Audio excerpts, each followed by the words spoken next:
Hey, y'all, welcome to the Unleashed Performance Therapy Podcast. I'm here with my co-host, Robert McNair. On the show today, we have the former president and vice president of the Student Physical Therapy Association over at the University of St. Augustine for the PT program, Nathalie and Esmeralda. And we also have the current president and vice president, Keturah, and our very own Robert McNair. How is everyone doing? Pretty good. Wow. Thanks for having us here. So I wanted to get y'all on the show because I wanted to do a show about leadership, and I wanted to talk to some of the listeners about how leadership can impact their experiences in PT school, in their careers, and just in life in general. And I kind of wanted to talk to the new ones first. So Robert and Keturah, I wanted to get your take on why you decided to take on the roles that you've currently taken. Ladies first. So I was very inspired, by following Nathalie and Esmeralda. Wanted to carry on the torch and make the school that I'm at better. Also give some people some type of relief on the weekends and implement things that can be carried on for generations after us. Oh, my answer isn't as nice as that one. Definitely, I have that personality, and I don't mind being kind of in that role because for the longest I was always in that kind of go with the flow mentality and just kind of sat back. But going through kind of my PT Tech and PT school kind of endeavors, it's kind of opened my eyes that okay, I kind of have this potential. I need to open these new doors. Let's see where it takes me because I mean it's really only up from here. And our previous leaders they've reassured us that I mean it's not that difficult to kind of get your foot in the door. And like I said, it's just going to open up more doors and opportunities. So this is just another step in my PT career that I felt I needed to take. Absolutely. And I've been able to spend a lot of time with Robert this past year that we've been in PT school. So I can tell you firsthand that he's definitely got that leadership mentality, and that he's one of those natural born leaders. And Nathalie and Esmeralda, I know that y'all have been in this role for a while now, and I've heard you a little bit talk about how passionate you are about what you've done and what you continue to push in the program. So talk to us a little bit about how like what inspired you to take on those leadership roles. So speaking on my previous experience, just from the start of hearing about SPTA's mission statement, overall to enhance the DPT student experience. So what goes all into essentially enhancing that experience for students, and even going beyond that too, of how can we continue to make changes and a bigger impact on the Austin campus for not only students from the DPT side, but like OT, SLP, as well as how to make the continue to positively inspire also the faculty to want to become involved with what's going on with students and how to make it more fun and exciting, while also essentially trying to go out and get involved in more community outreach opportunities as well. And again, not only does it look fantastic like on a resume, but essentially for me, I wanted to grow more of those interprofessional skills and intraprofessional skills, and know how much of an impact I can actually make on within like other disciplines, as well as know that this is a very humbling experience, and it only comes once in your lifetime. So why not like do it to the best of your ability? And yeah, just for me, I always want to make a change. And so for me, I'm like, you never know. It can start with one voice and continuing to advocate for our students, but also for our profession. Because you never know if one day you end up working for the House of Delegates for the APTA and getting 100%. A bill started. So that's how I perceived it too from the beginning as well. So Esmeralda, what about you? So I've actually held leadership roles since a very young age, so I feel like I've been doing it for a long time. I did have that mindset starting PT school that I wanted to lay low and not do anything leadership wise while in DPT program, because I'm like, I need to focus on this, I need to do this. But actually, when I started the Flexus PTA as secretary, it was ran by two females, like just two students. That's it. They were begging for officers. They didn't have anyone. And I remember looking over at one of my friends and I was like, they need help. Like if we need something like to continue on, we need to like help them. And so I jumped in as secretary and then continued on all the way to vice president. And like Nathalie said, I just wanted to help the student body enhance the DPT experience and make sure that, you know, people remember that graduate school is hard, but it doesn't necessarily have to be boring. It doesn't necessarily have to be all school and no play, because that was the mindset I had. And then after being in the leadership role for Flex SPTA, I was like, oh my God, this could be so much more fun. This could be more interactive. We can do more, not only in the university, but outside the university. And I wanted just to show people, be like, hey, I know this is stressful. I know this is hard, but like, look at me, I'm having fun, you can have fun too. So it kind of like motivated me to like be that person to show people like, hey, PT school's hard, but it doesn't have to be scary and boring. So that was one thing that kind of really drove me to stick with leadership. Yeah, for sure. And y'all both kind of said the similar things, and you mentioned enhancing the DPT experience. And I kind of want to dive into that a little bit more. So can you give any specific examples how you have positively impacted the program or the experience for the DPT program? Yeah, so I can answer that. Well, a couple of terms ago, we had a previous president who had mentioned a while back when SPTA first got started, for Flex, they used to host these seminars, if you would call them, that were called Flex Talks. So laying out kind of a TED Talk example, and essentially what a Flex Talk version of a TED Talk is, we bring in different speakers to come and talk with any of the Flex students on a topic that students are interested in hearing about. So for example, starting your own business, or knowing the best way to go paying off your loans, or how to manage a balanced life while in PT school. So there's just like abundance amount of topics that can be brought to that are given as options for the students, and you never know how much of an impact it actually can create for those students. Plus, for me, I thought of it as like, this is a proactive way for students to be able to learn this information even before they graduate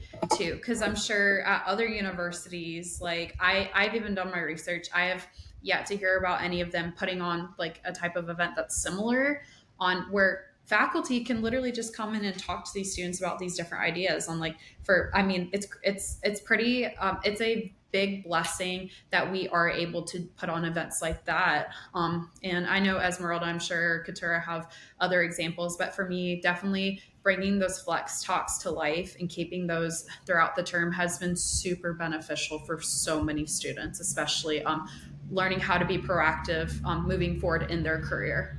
Yeah, and for the current president, vice president, do y'all have any plans on how you can provide that positive experience?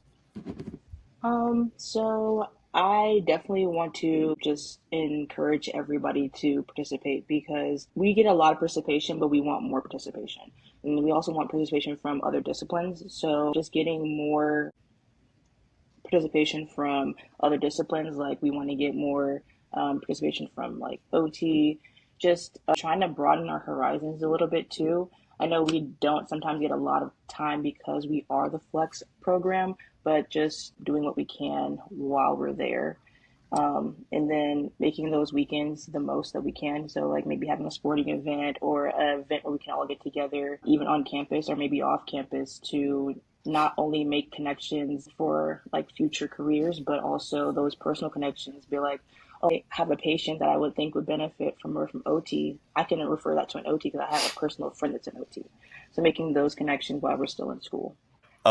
With me, I know I've been in this kind of realm for a long time. I've been a tech. June was 12 years.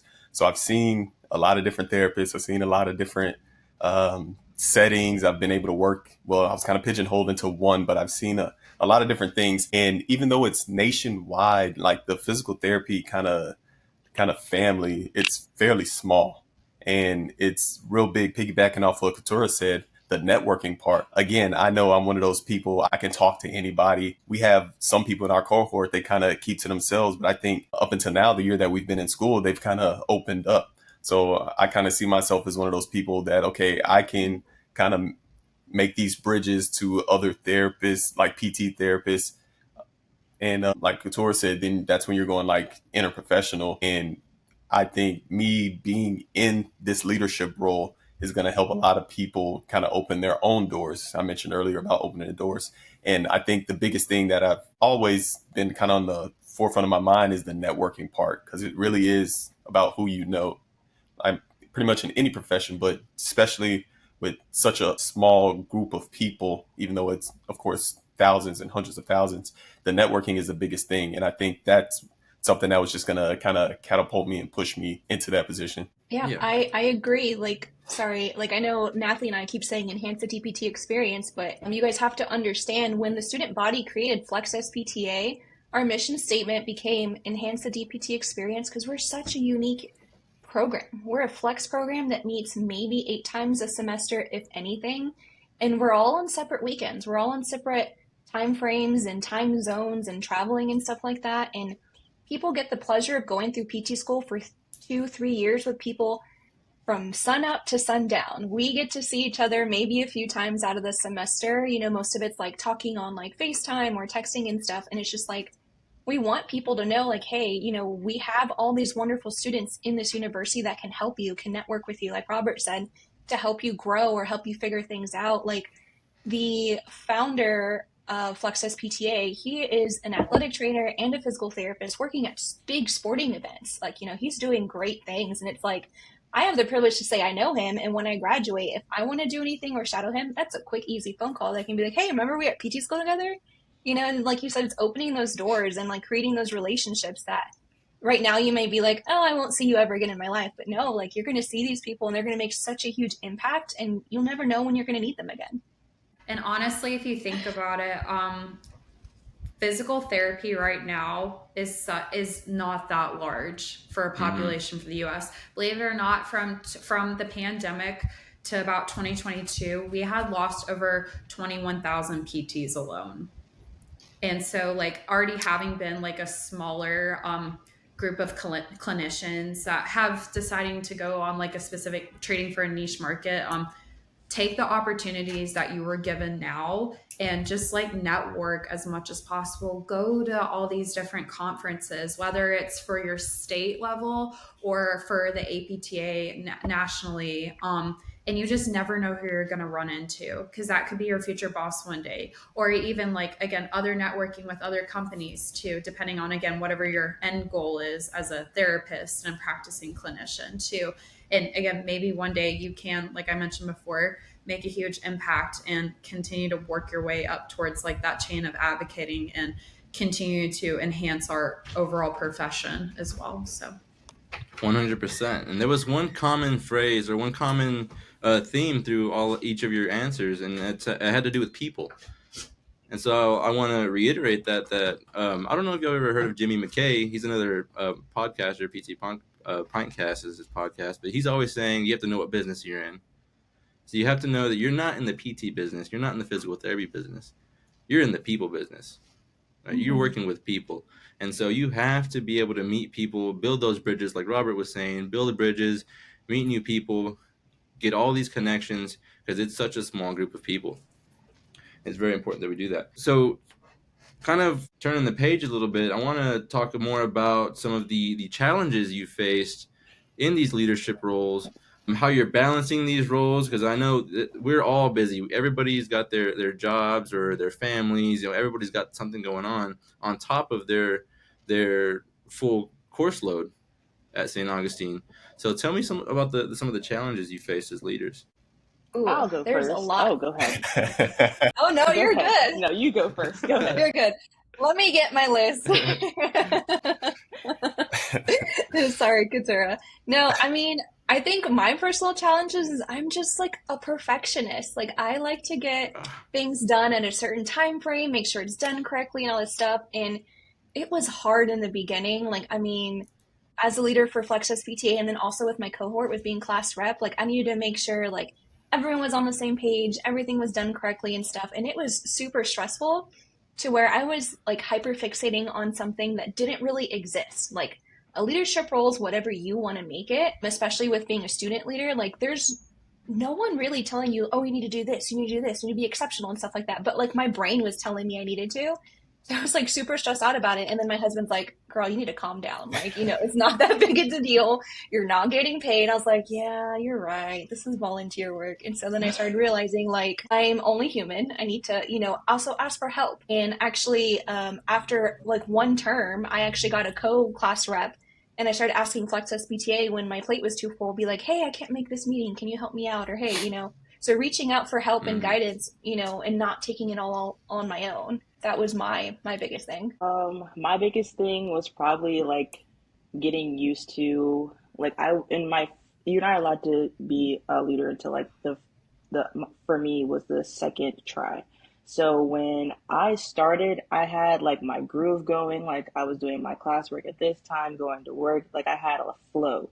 And then I threw in something else. I was like, okay, I'm gonna have to restructure this. And I'm a creature of habit. So when I had to restructure things, I had to literally take like a woosah and like get everything down right, write an agenda. Like I had to go back to like middle school agenda, writing my things down.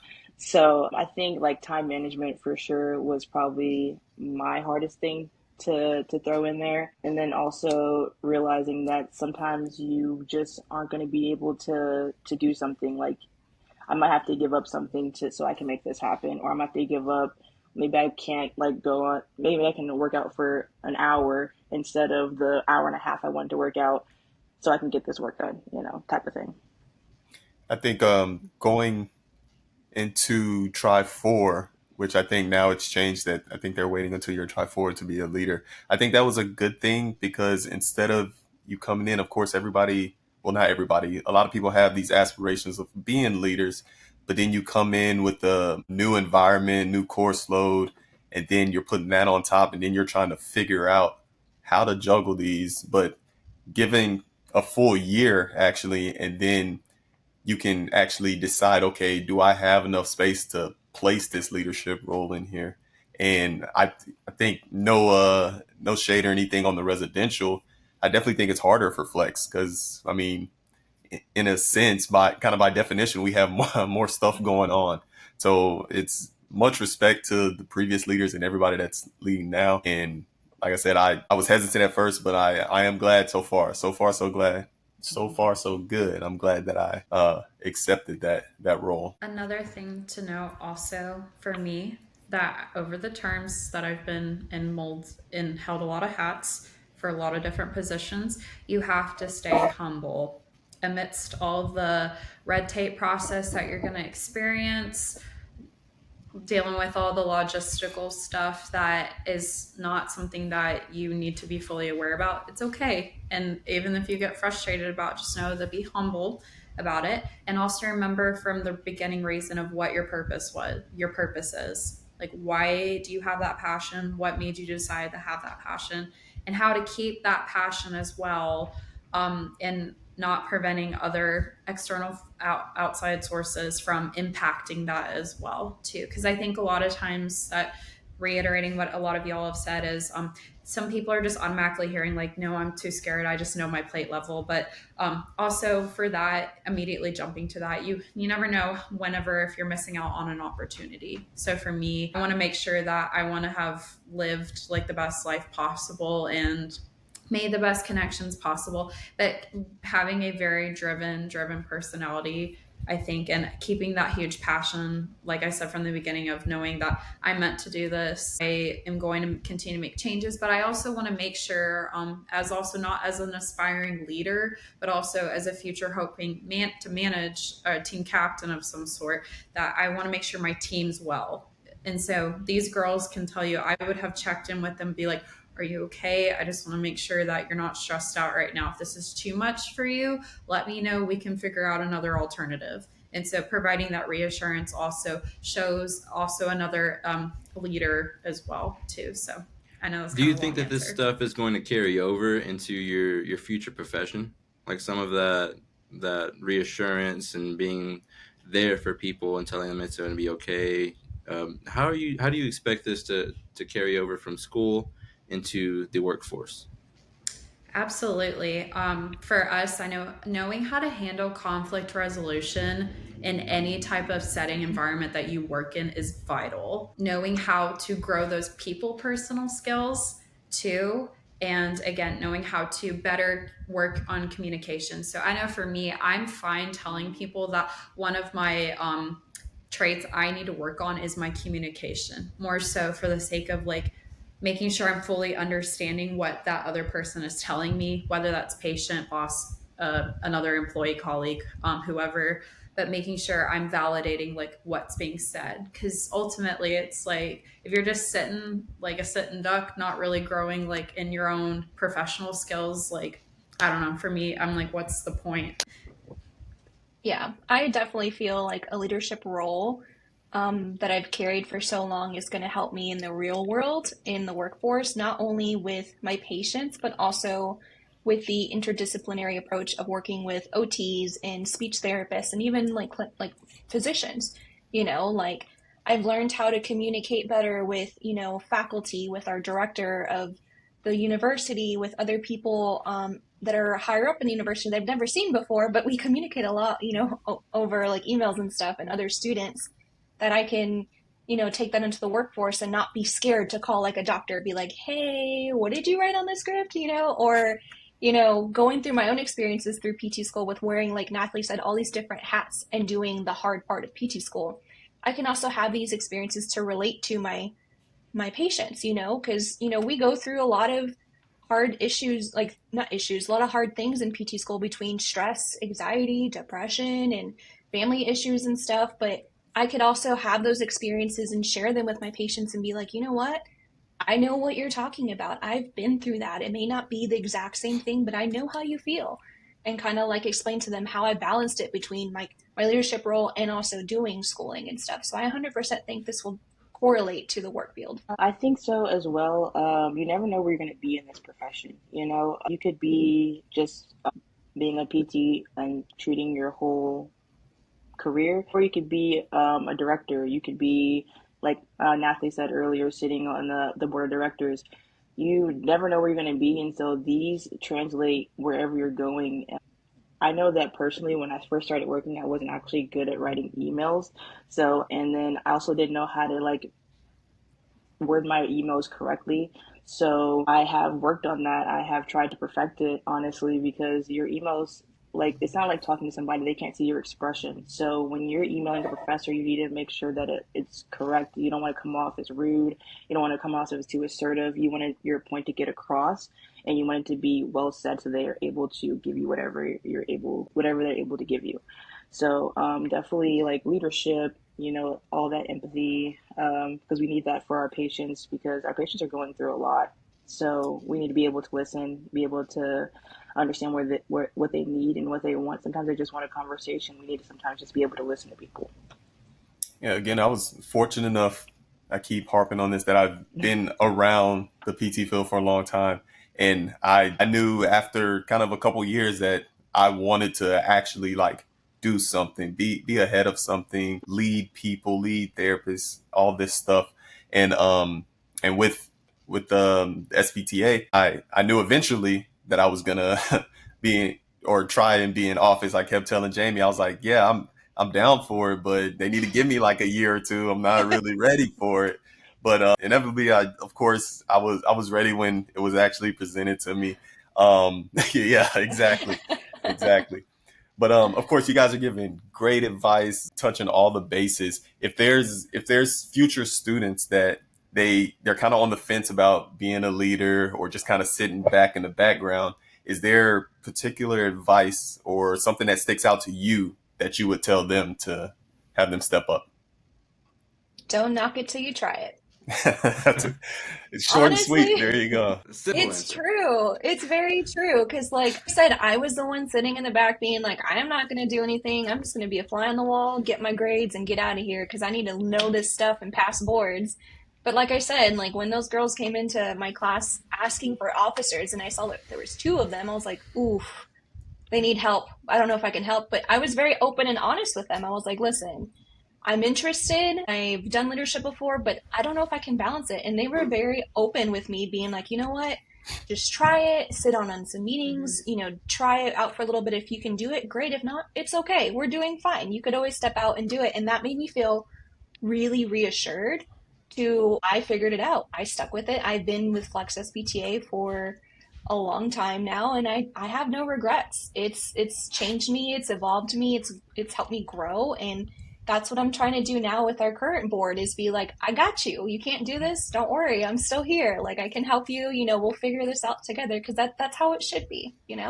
That's all I'm like saying. Just try it out. If it doesn't work, that's okay. For sure. I say just do it because I've been part of the SPTA since Just Pride do it. 2. Just do it, Nike. Hopefully they don't copyright you guys. I'm so sorry. No, Right. We get a sponsor. They can sponsor it. But yeah, I just like kind of just took a deep dive, just like plunge into it, and I think I've made closer connections with professors.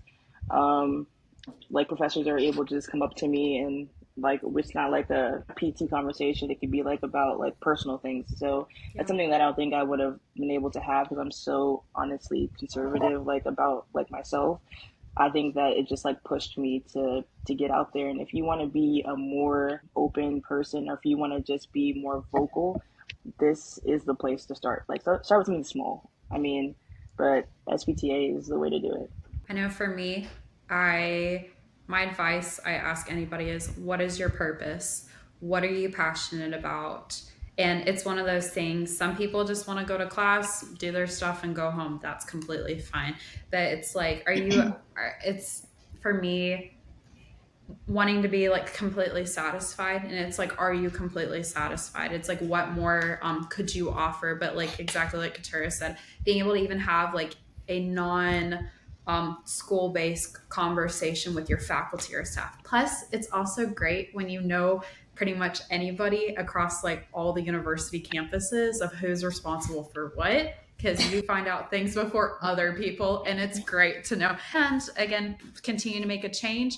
You show that you can make a change, and you're like, I have a little bit of this tiny little bit of power that I can try and make a change too. So you never know how much of an impact you can actually do. And for the most part, are offered pretty decent support on what we can do. So that's another huge grateful aspect of being a part of the Flex SPTA at the university as well. I love it. Couple more questions before I let y'all go. I know we got some other stuff to do this evening, but I wanted to ask each and every one of y'all. The term leader, some people can take that in different ways. They would define it different ways. So I would like to see for each and every one of you, what does being a leader mean to you? What is a leader, and how would you define being a leader? So I think I said this before to somebody, I forgot who it was, but for a leader to me is being like the best listener. Listening to the student body, listening to whoever you're over, because if you're leading somebody, that means that somebody's following you. And so if you're not listening to the people that are following you or listening to the people that you're over, then you aren't really a great leader. It's being able to encourage people. It's being able to maybe say the things that people are afraid to say. Being a leader is also being like having that voice.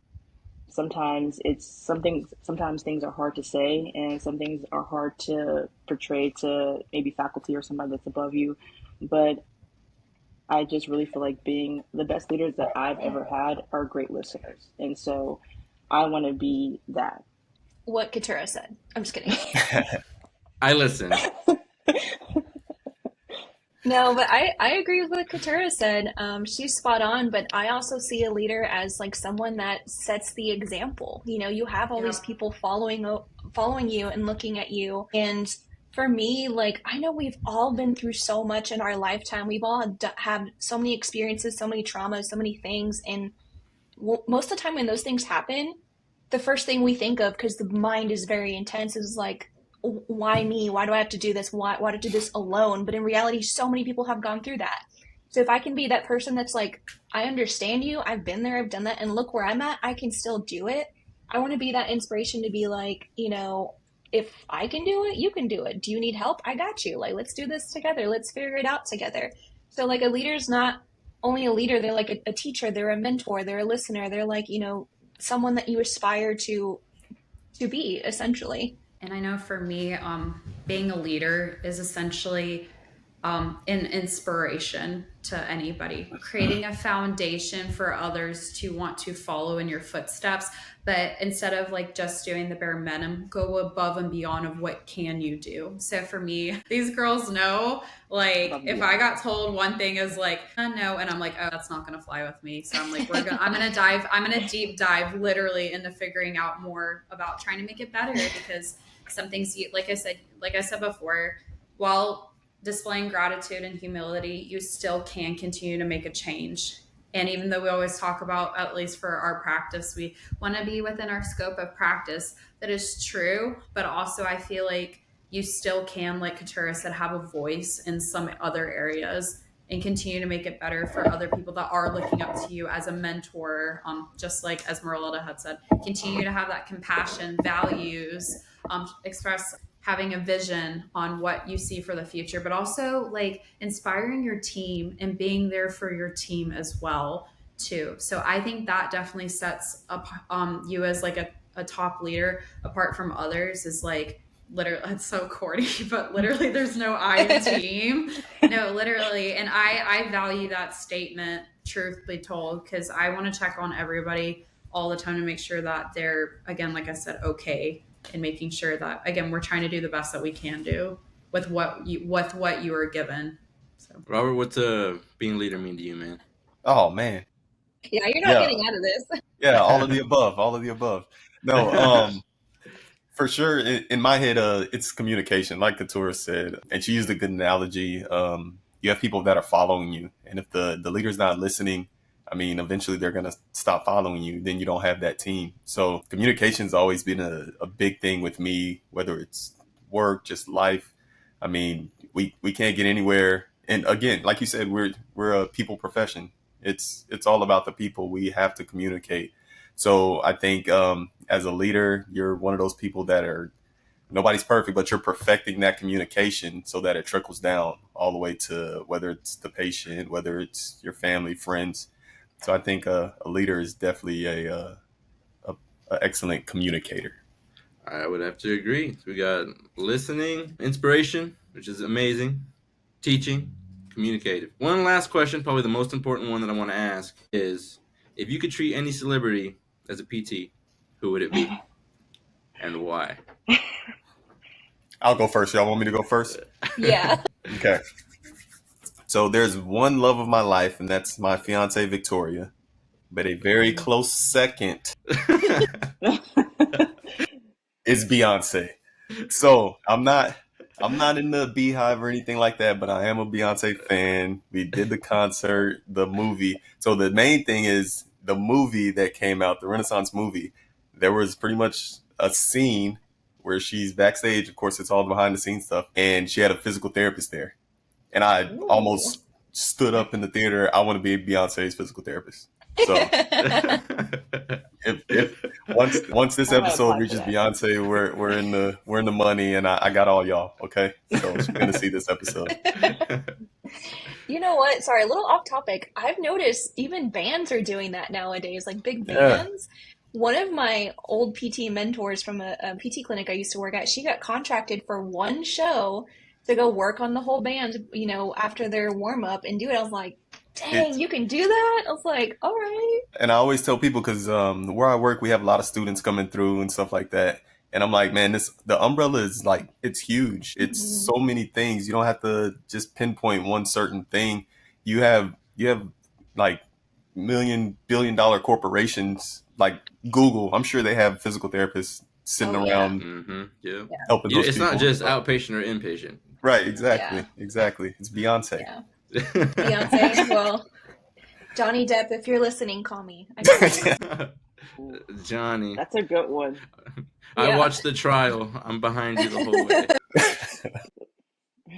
Please edit my number at the bottom of the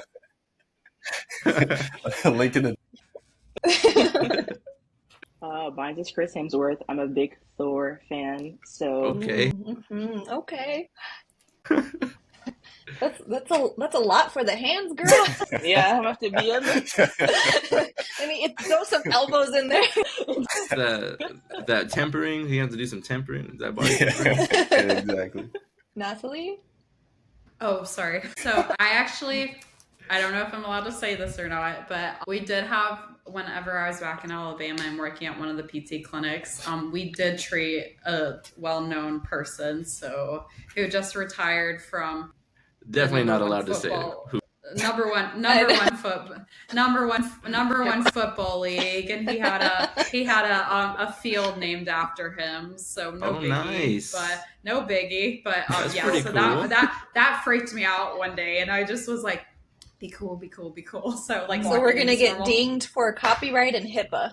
Yeah, here we go. But anyways, also another burly guy. Not that my husband looks like a cross between Tom Cruise and what's his face from Peaky Blinders, but I would totally want to treat Tom Cruise. That man has done some crazy stuff. Okay. He does his own stunts, and I'm like, not saying are you have aches and pains somewhere, but tell me your story. My wife is always talking about how good of a runner Tom Cruise is. Like, we watched all the Mission Impossibles like 2 months ago, and she's like, Yes. he's such a good runner. Like, he's just booking it, and he's like this tall. I was gonna say he's small, so his form looks perfect. It's textbook. Yeah. There's also another gal that I would love to treat. Oh my gosh, if she listened to this, I'd probably freak out and pass out. No offense, but she's a Gymshark athlete at Whitney Houston. I would I love Whitney. love treating her. She just seems so humble, so sweet, and if that happened, I would panic. Like, We're tagging everybody. Yeah, there's We're Beyonce. We're tagging them all. To our pro bono clinic. Oh yeah, we have a pro bono clinic. All right. Pro bono clinic offered at the University of St. Augustine. We will include the dates in here, and anybody else that wants to get treated, y'all say the names right now. Imagine. Man.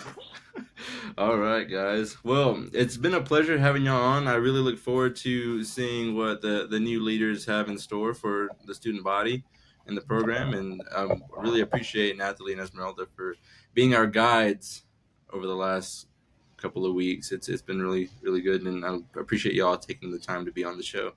I think it's funny how Jamie keeps saying the new leaders like he's not one as well. Thank you. I know, right? Yeah. Like, He's trying to hold out that information. Everybody watching and listening, the new Also, treasurer of Flex SPTA. Yeah, the money man. I'm just in charge of the money. It's not that. you'll be put to work. Not that big of a deal. hashtag please sponsor us. Come on, dude, get us more money. Exactly. Maybe I can add marketing to my Hashtag on campus banking. Right, there you go. Please.